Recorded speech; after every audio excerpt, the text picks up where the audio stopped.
السلام عليكم ورحمة الله تعالى وبركاته. خوتي خواتاتي كي دايرين؟ لاباس عليكم؟ نتمنى يلقاكم هذا الفيديو على خير وبخير.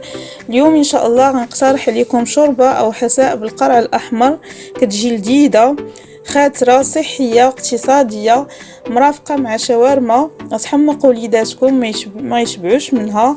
وهاد الوصفتين تنوعوا بهم ان شاء الله في رمضان. الله يدخلوا علينا بالصحة والسلامة ويرفع علينا الله هذا الوباء يا رب.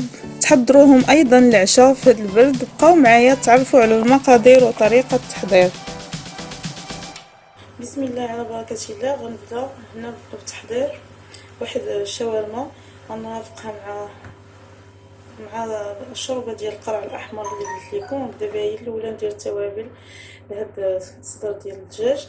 عندي صدر ديال الدجاج تقريبا 300 غرام، معاه الملح على حسب الذوق، راس معلقه ديال القرفه، معلقه صغيره ديال قزبور يابس، ربع معلقه صغيره ديال التحميره او بابريكا، 4 معالق ديال الخرقوم او الكركم، 2 معالق ديال عصير الحامض. هاد العصير الحامض كيفتي لينا هاد اللحم. 1 ياغورت طبيعي،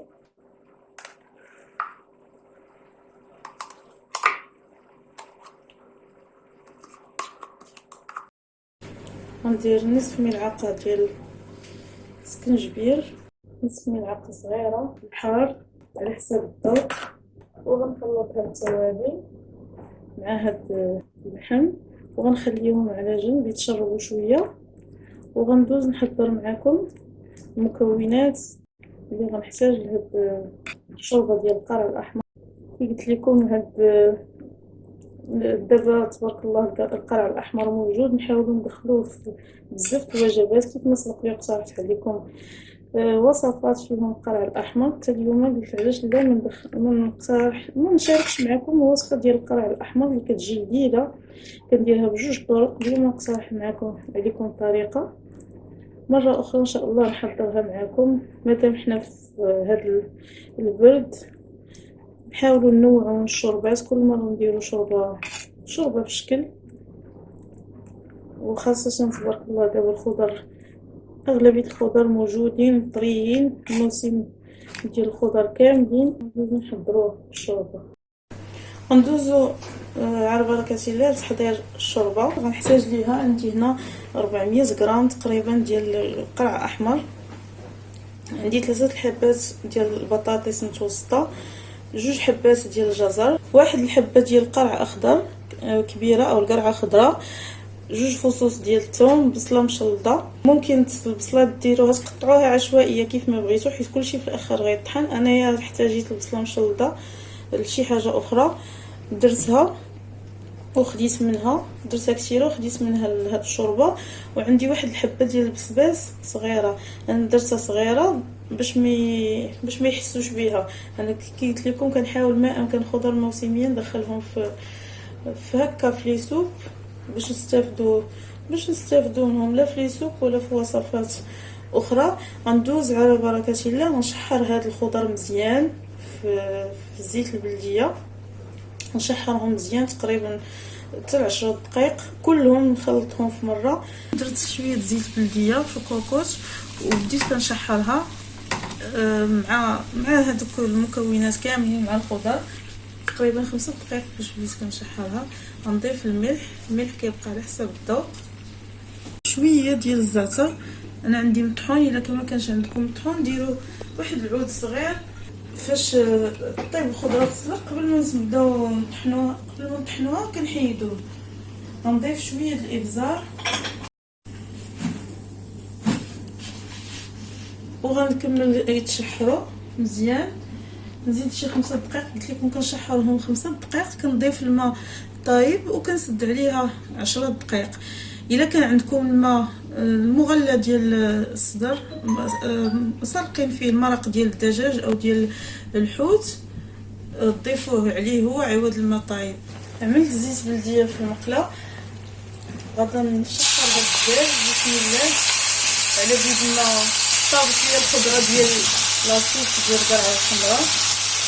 غنطحن مزيان، نجيب هاد الدجاج كيتشحر مزيان ويطيب. من بعد ما خليته طيب نتاع الله هو شحال من بقى في هاد الشرموله كيجي لذيذ وكيجي فتي. هذاك ضامن كيفتي والعصير ديال الحامض غنبقى نشحرو بحال هكا حتى يطيب. من بعد ما تشحرو مزيان ضفت هنا حبات ديال الكروفيت و ربيع درتو بلا ماشي مقطع. غنضيف عليهم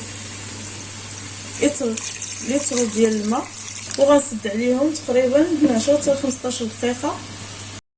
من بعد ما طيبت الدجاج ديالي غندوز نحضر معكم هاد الشاورما. غنحتاج ليها عندي دجاج خيزو محكوك، جوج حبات ديال الجزر محكوكين وعصرتهم من الماء ديالهم، شامبينيون اللي مشحر عندي، كورنيشون قطع صغيره، القطع ديال البصل، هلالات مقطعه رقيق بامكانكم تشحروه في الزيت، انا غنخليها خضراء. وهنا خليط ديال هذا المايونيز والحار وشويه الموطارد. درت معاهم معلقه صغيره ديال لاصوص الجيريان. غندهن الوجه ديال هذا الخبز ديال الطاكوس على هذا الشكل. غناخذ شويه من الجزر غنديروا الوسط، شويه ديال الكورنيشون مقطع، ندير شويه من كل حاجه. ممكن ديروا حتى زيتون مقطع، شرائح ديال البصل والقطع ديال الدجاج. وغنسد زيت الفرماج، ندير الفرماج الفوق او الجبن الاحمر غير شويه حيت باقا نديرو من الفوق. بامكانكم تستغناو عليه نديرو غير من الفوق بلا ما ديروه للداخل، ولكن هو كيزيد كيعلق الحشوه كيخليها تماسك. غنسد نزير عليها مزيان، نحاول باش ما تخرجش لي الحشوه من الجناب وما نوصلهاش حتى الاطراف حتى لهنايا. كنزير عليها وإلا خرجت الحشوه كنحاول ندخلها نتكي عليها باش تدخل لداخل ونحطها على جنب. ونستمر تنسالي هاد الكميه اللي عندي كامله بنفس الطريقه. من بعد ما ساليت الكميه اللي عندي كامله عطاتني 5 ديال القطع ديال الخبز الشاورما. دهنت هاد المول ديال الكيك، ممكن تستعملوا اي مول. هاد كل قطعه من هاد الخبز غنقسمها من النصف. شفتوا كيفاش كتجي وشنو غندير؟ هاد علاش قلت لكم كندخلوا الحشوه ما امكن لداخل يبقاو لنا الجوانب خاويين. كنجمعهم على هاد الشكل وكنحطها وسط من المول بحال هكا. الا كان عندكم شي مول صغر من هكا استعملوه. انا عندي غير المهم على حسب الكميه ديالكم، كاين الكميه اللي عندكم. بعض المرات كندير 2 دورات، انا عندي كميه قليله حيت غير العشاء غنرافقها مع الشوربه كي قلت لكم. نفس الشيء غنسد هاد الحاشيه اللي كتكون لتحت. المول عندي مدهون، هذيك الحاشيه اللي في الجنب الاخير، الحاشيه الاخيره اللي طاويين عليها كنجيبوها من هنا. ندير نفس الشيء مع القطع اللي عندي كاملين. ممكن غير بحال هكا ما بغيتوش تدخلوها الفرن على هذا الشكل اللي غندير انا، تسدوها بكوردون باش ما تضمنوا ما تحلش ليكم، وديروا شويه ديال الزيت في المقله وتحمروها غير في المقلاة. تسدوا الجوانب نفس الشيء. غنجيب الا قلت لكم ديروها في المقله بلا ما تقطعوها، تسدوا الجوانب على هذا الشكل، الجوانب من الجوايه بجوج بيهم باش تضمنوا اكثر انه تسد. ديروا شي كوردون من هنا وتحمروها في المقلاة اللي كي قلت لكم داهنينها بشويه ديال الزيت. غنحاولوا ننوعوا في التقديم ديال الشاورما وحتى في الحشوات اللي كنديروا معاها باش هكا ماشي دائما الانسان ياكل نفس الشيء بنفس الحشوه بنفس التقديم. شويه تغيير حتى داكشي كيفتح الشهيه. هكا كيف شفتوا نقادهم يجيو على شكل ورده. نضغط عليها مزيان باش داك الفراغ كله اللي ما فيهش الحشوه هذيك العجينه اللي كتبقى لتحت تحمر. المهم كتجمعوا العجينه، تحاولوا تجمعوها وبلا ما تقطع ليكم. انا جمعتها كامله دابا، وغندير فوق منها كل قطعه غندير فوق منها شويه الفرماج محكوك. الفرن عندي مسخن من قبل، ندخلهم تقريبا 10 دقائق على درجه حراره 170 160، غير يتحمروا شويه وياخذوا اللون الذهبي، يذوب الفرماج ونخرجها. وهذه غنوريكم هاد القطعه اللي بقات، نوريكم كيفاش الا بغينا نحمروها في المقلاة كيفاش نديروا ليها. دابا غنوريكم هاد القطعه الا بغيتو تخليوها قطعه هكا صحيحه، قطعه فرديه، غنسدوها على هذا الشكل كيف ما كتشوفوا، بحال الظرف، وكنديروا فيها العود على هذا الشكل، نهرسو باش ما تعاودش تحل. نفس الشيء حتى من الجهه الاخرى بحال هكا، بحال الظرف كي قلت لكم. ونسخن المقلاة مدهونه بالزيت ونحمرها من الجوانب كاملين.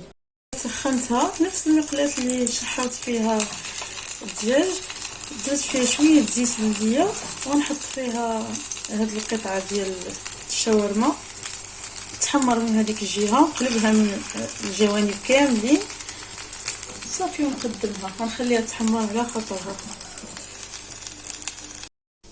من بعد ما طابت الخضر طحنتها، خليتها غلات شويه على حسب الدرجه كيفاش حيت من هذوك القطع د الكروفيت اللي درت، خليتها غلات شويه باش يزيد يتبخر منها الماء على حسب كيف ما كتبغيوها نتوما، جاريه او انا كتعجبني ماشي خفيفه وماشي جاريه.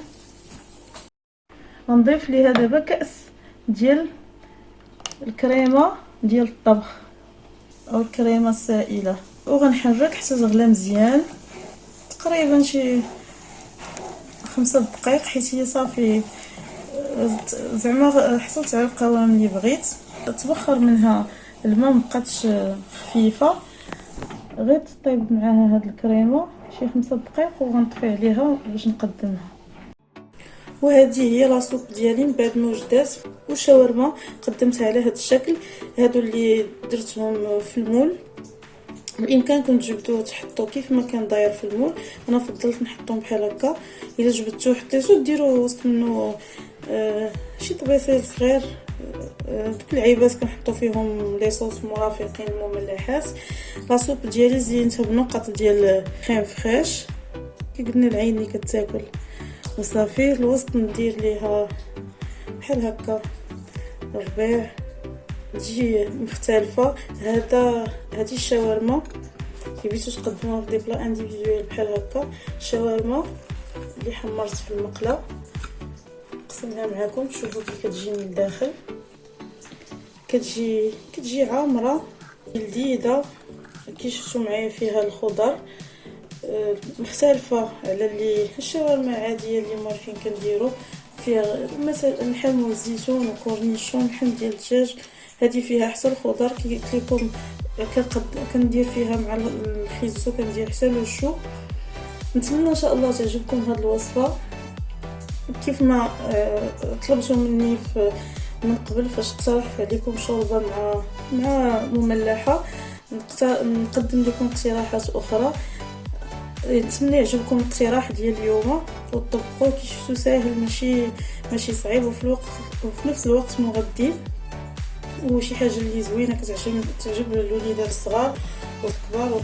نتمنى ان شاء الله تجربوها وتعجبكم وتبارطاجيوها في مواقع التواصل الاجتماعي ومع العائله والاصدقاء، وما تنسونيش بالدعاء ديالكم والتعاليق اللي يشجعوني. والى فيديو مقبل ان شاء الله. استودعكم الله الذي لا تضيع ودائعه.